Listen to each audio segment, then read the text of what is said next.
Olá, pessoal. Estamos aqui gravando o meu, seu, nosso Cena Legislativa.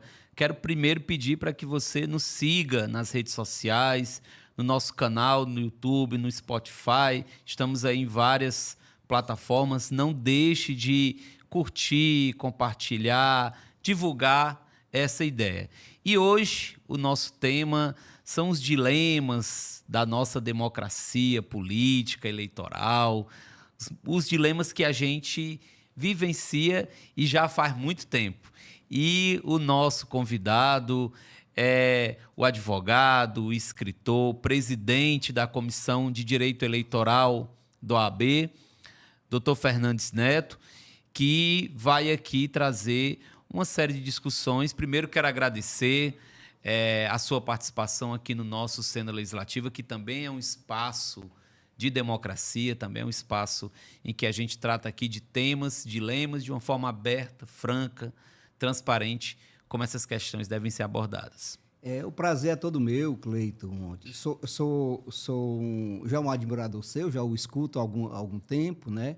Mas participar aqui do Cena Legislativo é um prazer para mim, é uma honra. E falar de democracia não há nada melhor, né? Maquiavel já dizia que não queria ir para o céu porque lá não tinha nenhuma conversa sobre política. E lá todos os amigos dele que estavam na política estavam provavelmente no inferno, por isso que ele... E aí falar de política é muito bom, falar de democracia é melhor ainda, principalmente no período desse que nós estamos eleitoral, pré-eleitoral, né? E onde o Brasil está necessitando de uma reeducação, de uma educação democrática. O Brasil não, o mundo todo, na verdade. E aí eu vou pegar pelas eleições, né? Já que a gente está no período eleitoral, chama muita atenção, doutor Fernandes, o custo das campanhas. As pessoas ficam ainda chocadas, e eu digo às pessoas porque a gente vive num país ainda muito pobre, num estado ainda com índices de pobreza, de extrema pobreza, ainda muito alarmantes. Então, quando as pessoas elas se deparam com o custo das campanhas, a gente viu ali, você vai falar um pouco sobre isso, do fundo eleitoral, por que a gente não consegue reduzir o custo das nossas campanhas? A gente está diante aqui de uma eleição municipal, a gente viu todo o esforço do judiciário, do legislativo, no sentido, a gente teve o fim do financiamento das empresas e tudo, mas mesmo assim, me parece que esbarra ainda numa questão mais estrutural, né? Esbarra ainda numa questão, eu diria até mais histórica, né? Se a gente não tem, e aí pega os partidos, né? Que é alvo da sua análise, da sua pesquisa, que você comentasse um pouco sobre isso, que eu acredito que é uma preocupação de quem está aqui nos acompanhando e que pensa as eleições, que reflete sobre esse tema. Eu acho que todo pesquisador e toda pessoa que reflete política pensa nesses paradoxos que você agora decifrou. Nós temos uma contradição clara, porque nós temos uma campanha muito cara, tá? Nós temos uma legislação altamente restritiva para a propaganda eleitoral, o que seria em tese, diminuiria em tese esse custo. E nós temos uma justiça eleitoral que tutela muito a vontade, tutela muito o candidato e tutela muito o eleitor sobre a perspectiva de que ele pode ser influenciado por qualquer coisa. Retira muito da capacidade de análise desse eleitor, dado a toda a história que vem desde o coronelismo, que vem do fisiologismo da política, que é muito presente ainda em 2024, né? Não se faz a campanha. Isso é uma realidade, e a sociologia demonstra isso. Que, de fato, a compra de votos ainda é uma realidade no país todo, né? Eu estou me lembrando que eu estive agora em 2021, na eleição do Boric, que eu sou observador de algumas eleições internacionais, e numa dessas reuniões pré-eleitorais, como observador, eu perguntei no Palácio da La Moneda, me lembro para o ministro da Casa Civil, como é que eles tratavam lá no Chile a questão da compra de votos. Aí ele olhou o abuso do poder econômico e disse: como compra de votos? Como a pessoa pode vender o seu próprio voto. Você vê que nós estamos tão perto do Chile e as realidades até economicamente parecidas, né? Sim. Mas são realidades históricas isso no Brasil. Então, essa é uma realidade que o Brasil traz isso. Nós temos um poder judiciário que tutela muito o eleitor, como se ele fosse sempre um eleitor dependente, como se ele não soubesse votar, como se ele, né, como se ele tivesse votar, e que tudo influenciaria no pensamento dele. Uma simples palavra de um candidato numa palestra ou num evento público poderia ser motivo de cassação. Então, nós temos um judiciário que tutela muito, nós temos uma política, um passado histórico que continua muito presente nesse coronelismo, fisiologismo, né? Ainda muito presente, e nós temos campanhas muito caras ainda, assim, desde o ponto de vista técnico, apesar de uma propaganda altamente limitada, porque eu só posso fazer um cartaz de meio metro quadrado, eu só posso colocar um adesivo no carro que seja na parte traseira do carro, né? Então, a essas limitações, eu só posso colocar uma bandeira que ela seja retirada, mesmo aquele bem, aquele imóvel, sendo de propriedade privada. Eu não posso pintar meu muro da minha casa a favor do candidato, porque a legislação não permite, né? Então, há contrassensos e contradições na nossa história, né, que nos permite enxergar isso. E quanto ao financiamento público no Brasil, na verdade, o financiamento público nasceu com o aproveitamento de uma deliberação do Supremo Tribunal Federal, na ADI 446/50, em 2015, que considerou a base da nossa doações de campanha privada, pessoa jurídica, considerou inconstitucional, considerou constitucional. Então, a partir dali, os partidos passaram a legislação, os partidos falam, porque os partidos também detêm o poder legislativo, né? E o executivo, né? Passaram a legislar muito em causa própria também. Então, foi aumentando o fundo partidário, que já existia, que passou de 200 milhões para 1 bilhão, e criou, em 2016, o fundo eleitoral, fundo eleitoral que começou com um pouco menos de 1 bilhão e 800, hoje está em 5 bilhões, mesmo para as eleições majoritárias, eleições municipais, quando era 2 milhões. Então, está havendo um crescimento. E havendo também uma outra questão básica, se você me permite, nós temos que anexar esses dois elementos que você falou, um valor absurdo para a sociedade em termos de financiamento para os partidos políticos, a questão das emendas orçamentárias dos parlamentares. Essa nós passamos de realidade a 50 bilhões por ano, mais de 50 bilhões. Tendo um deputado federal, por exemplo, podendo destinar 39 bilhões por ano para um município. Então, ele faz uma base eleitoral muito forte. Então, essa análise tem que ser feita no contexto. Na verdade, toda essa estrutura da mudança da legislação política, onde inclui o aumento dos fundos públicos de campanha e as questões orçamentárias, visa garantir um establishment, visa garantir um poder que já está há muito tempo, e ele centraliza principalmente naqueles que foram os partidos que tomaram a frente disso, que foi o próprio Centrão, né? Com participação de todos. Eu acho que o único que se negou isso foi o PSOL, se eu não me engano, né? Sabe? Mas com participação de todos, com a anuência de todos os partidos, e criou uma situação onde a igualdade de chances hoje na eleição geral para deputado federal e para senador governador se tornou muito difícil hoje de se concorrer com aqueles que já estão no poder. Porque esses valores recebidos realmente confirmam essa desigualdade que já é tão cruel na sociedade. Então, para aquele pequeno, para aquele novo candidato que pretende, ou ele se acolhe, se encosta nos partidos maiores, quando esses permitem, ou então, de fato, fica muito difícil essa concorrência. E aí, eu vou pegar aqui um gancho na sua fala, a gente estava conversando aqui antes do programa iniciar, que existe muito a percepção, às vezes até de parte da imprensa, de resumir a democracia ao período eleitoral. É uma visão míope, reducionista, né, que acaba recortando uma realidade e criando uma série de problemas. Aí eu vou pegar o fundo eleitoral, por exemplo. Esse fundo ele acaba se tornando cada vez mais caro porque, e aí eu quero a sua opinião sobre isso, porque não há, na nossa estrutura partidária, um trabalho até pedagógico de construção, renovação, de discussão de pautas junto às comunidades. Por exemplo, a gente está agora nas eleições municipais, debatendo aqui as eleições municipais. Os temas são os mais diversos. Você pega uma cidade como Fortaleza, né? Não falta tema para você debater. Existem problemas os mais variados para cada uma das questões que você colocar. Então, por que os partidos, doutor Fernandes, essa é uma questão mesmo intrigante, né?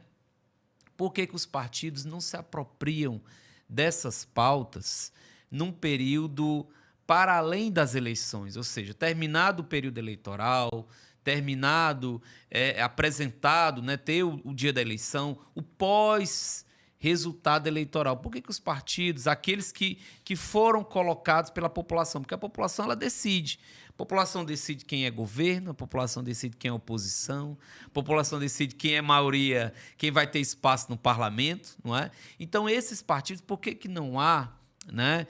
E aqui, claro, a gente tem valorosas exceções de instituições que buscam a partir de fundações, mas a minha avaliação é que isso ainda não chega para grande parte da população. Isso cria um déficit democrático gigantesco, tanto é que essas instituições que a gente está falando aqui, em várias pesquisas, elas são desacreditadas, as pessoas não acreditam nos partidos, as pessoas não acreditam no legislativo, até porque a mensagem muitas vezes não chega até ela, né? A pessoa que está lá na periferia, o jovem que está que está ingressando agora no mundo do trabalho e tem que enfrentar uma precarização.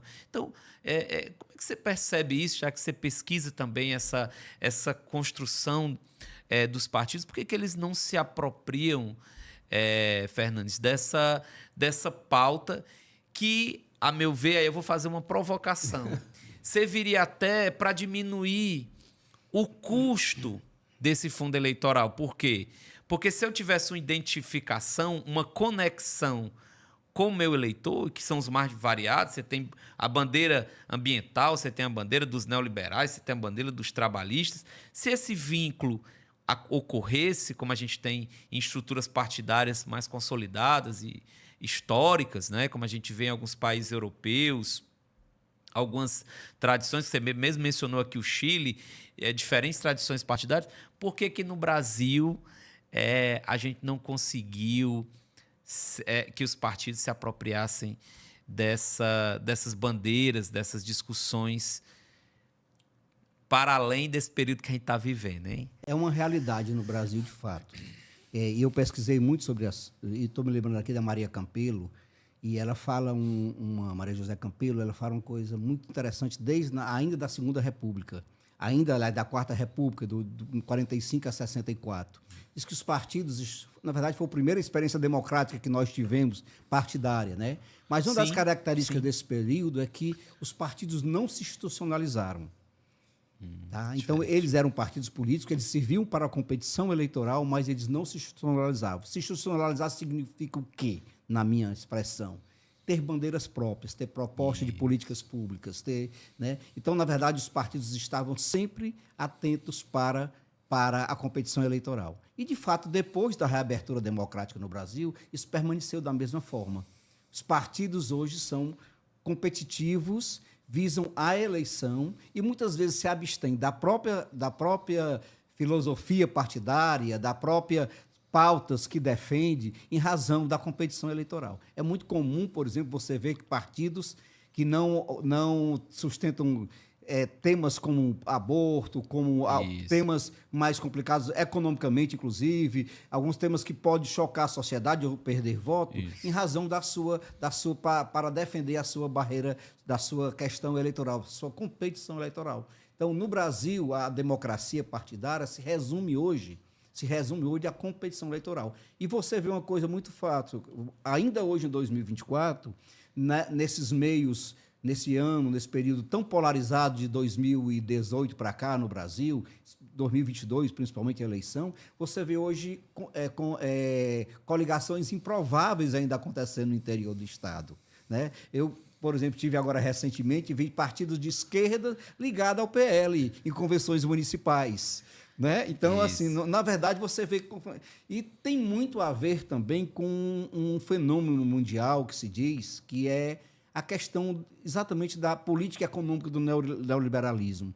Quase todos os partidos de esquerda, quando assumiram o poder, tiveram que se amoldar a um perfil econômico, a uma política econômica muito comum da política neoliberal. E aconteceu aqui no Brasil, nos primeiros governos Lula. Por exemplo, o ministro da Fazenda, naquele tempo, foi o presidente do Banco Central, né, que era do PSDB, que era o contrário, né, do Henrique Meirelles. Então, na verdade, os partidos, quando no poder, se tornaram mais parecidos, menos desigual ideologicamente. Né? E isso levou a essa confusão com o povo. Você vê, aqui no Ceará, nós estamos vendo ex-candidatos, ex-partidários do partido do PL, do ex-presidente Bolsonaro, hoje filiados ao PT.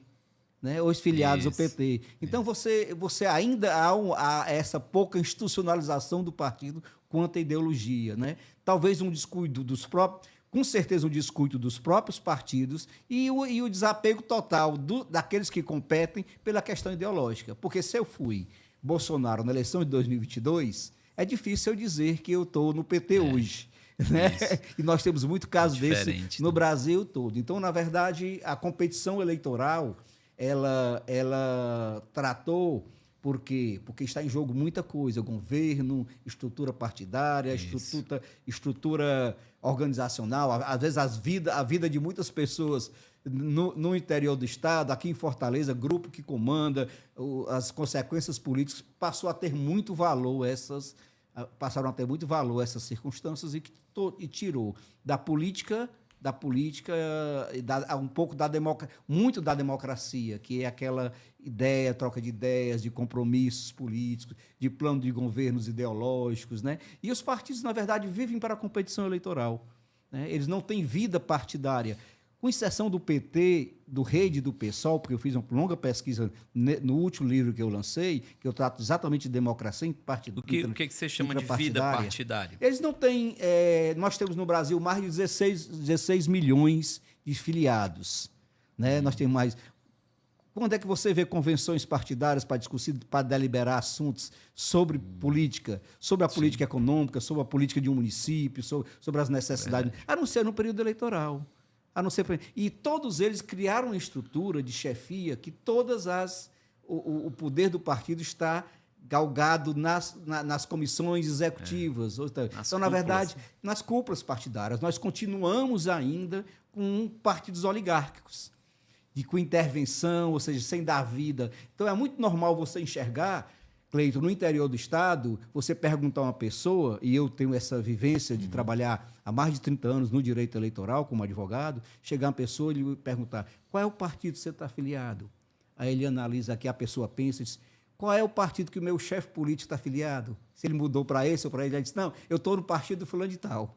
Muitas vezes não é nem o partido, é fulano de tal. Então, as nossas filiações partidárias, elas seguem um caminho voltado à vinculação ao chefe político, ao oligarca político, o antigo coronel, que começou isso dentro do coronelismo, do mandonismo, né? Mas que ainda permanece hoje o chefe político. Então, nós temos uma estrutura nós temos partidos muito pouco institucionalizados, apesar de com participação popular muito grande. Perfeito.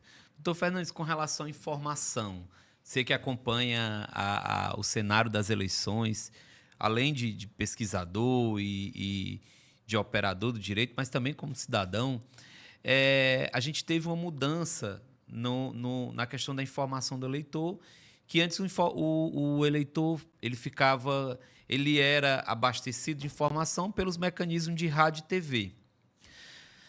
A gente pode dizer que nos últimos 12 anos a gente tem com cada vez mais força o cenário das redes sociais. Algumas pesquisas sinalizam até que para diferentes grupos de eleitores é o principal mecanismo de informação eleitoral, né? E aí hoje há toda uma discussão sobre a inteligência artificial. Como é que você vê esse cenário de informação para o eleitor, como é que a Justiça Eleitoral está acompanhando isso, né? Porque a gente teve uma oportunidade de debater aqui sobre o impacto da inteligência artificial nas eleições e um especialista na área da TI, ele disse que o que a gente está falando hoje de inteligência artificial, no final do ano já é outra coisa. Aí, como é que a justiça se consegue acompanhar isso? Porque há um nível, não é mais uma fake news grosseira, né? Que você colava uma imagem na outra, truncava um áudio. Hoje é com um nível de sofisticação que desafia os técnicos, né, Fernando? Nós estamos passando um período de transição na sociedade. Transição histórica, sem nenhuma dúvida. Hoje a tecnologia, e dentre elas a inteligência artificial, que é só um nome genérico para muitas coisas, né, na verdade, Isso. ela hoje está impactando toda a sociedade em si, o mundo empresarial, o mundo econômico, o mundo religioso e o mundo político também. Claro, o mundo político talvez seja essa visão mais clara, mais nítida, a face mais nítida dessa imposição, que é a questão dos fake news, né? Isso. E a sociedade muda. Muda que eu já estou confirmando hoje, e posso garantir para você, que em 2020, as redes sociais, nas eleições municipais, ela não foi ainda a propaganda mais importante, mas agora já é. Sim. Agora já é. Então, aquilo chegou de vez e eu tenho andado do menor interior do estado, da melhor cidade à maior cidade, e as redes sociais praticamente não se fala mais em propaganda convencional, ou seja, bandeiras, outro tipo, tudo isso. Então, é uma realidade. Bom, e nós vivemos ainda num país altamente desigual. Então, essa realidade de inteligência artificial, de tecnologia, quando chega num país de uma desigualdade econômica imensa, ela tem um impacto maior. Então, é um desafio muito grande para a sociedade, inclusive para a justiça eleitoral, tentar normatizar o que o próprio legislativo não normatiza. Primeiro, é importante saber se, como eu digo, essa tecnologia, essa norma que eu posso criar hoje, daqui a um ano já pode ser insuficiente para tratar do assunto. Porque a própria tecnologia, ela está mudando a cada momento. Em 2023, eu estive também como observador internacional nas eleições do Milei na Argentina. E tive em 2019 do Alberto Fernandes. Sim. Então, comparei bem essas duas eleições como observador nas duas, que a Argentina, que não tinha nenhuma evidência anteriormente, não se usava praticamente redes sociais para a campanha, essa foi evidente, foi muito clara. E a utilização do deepfake, que é um tipo de inteligência artificial, que é a sobreposição de imagem em voz, em passar, já foi usada agora lá pelo Milei e pelo Sérgio Massa, né? Isso. Então, na verdade, o TSE, preocupado com essa situação que se utilizou em 2023 na gente, ficou preocupado com isso, pela inércia e omissão dos legisladores em legislar sobre esse assunto. Ele criou uma normatização, uma regulamentação, muitos falam da constitucionalidade ou não disso, mas ele criou uma regulamentação no sentido de garantir que, no caso, por exemplo, que quem usar deepfake leva a cassação de mandato, seria uma desinformação que leva a cassação de mandato. Quem usar de inteligência artificial tem que obrigatoriamente declarar o seu uso na própria postagem, na própria situação. São situações momentâneas e eu digo que isso não vai acabar. Né? Essa situação, claro que não vai acabar, nós estamos mudando. Se precisa analisar isso no contexto geral, né? No contexto geral, não posso pensar só na política, mas na política seja a parte talvez mais visível, que sofra mais disso, porque os fake news estão por aí todo dia, os grupos de WhatsApp, que tecnicamente para a gente são grupos privados, mas hoje já tem 1.000 pessoas em grupo, 800 pessoas em grupos, elas servem como redes sociais, mas a justiça ainda os considera para fim de propaganda blocos internos, onde não poderia haver propaganda. Então, é um desafio corrente para ela. Eu acho que o TSE mandou bem nesse aspecto, pela completa ausência de regulação, mas, e principalmente responsabilizando as plataformas digitais, as Big Tech, que, de fato, ela que pode conter, para você ter ideia, Cleiton, o YouTube, por minuto, ele lança 500 horas de conteúdo.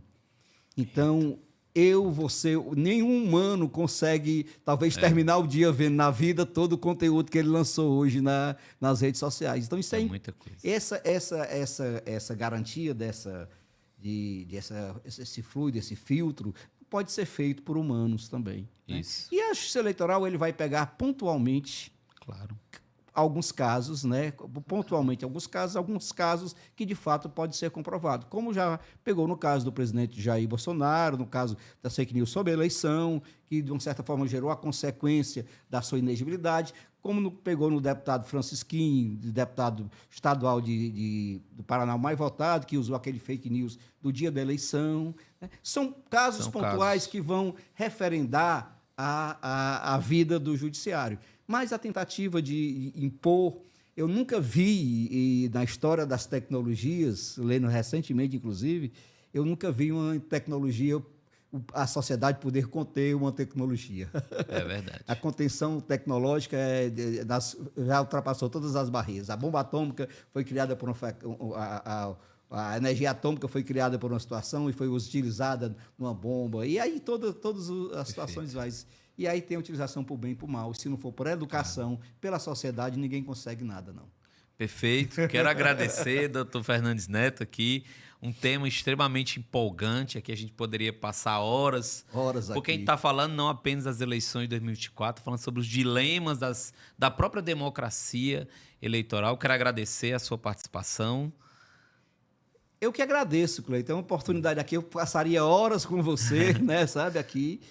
Primeiro porque eu gosto muito das suas manifestações no rádio e onde participo. E segundo porque eu acho que é um tema que a gente precisa falar. Esquecer um pouquinho que a política, que a democracia é só eleições, que é só a democracia instrumental. Mas lembrar que a democracia ela é comportamental e ela também é participativa, ou seja, a nossa participação em todos os atos da sociedade é importante e o comportamental também. Eu tenho que ser democrático na minha atitude do dia a dia, tudo isso. São esse ampliamento da visão do que seja a democracia, né? Sabe? É o mais importante que a sociedade precisa e nessa também eu não me retiro e eu passo o dia todo procurando esse olhar cada vez mais inclusivo da sociedade, né? Da sociedade, da democracia como um todo, né? Da democracia, da inclusão, inclusive, das partes minorizadas da democracia, que isso é muito importante também para a nossa sociedade. Perfeito. Esse foi mais um episódio do nosso Cena Legislativa.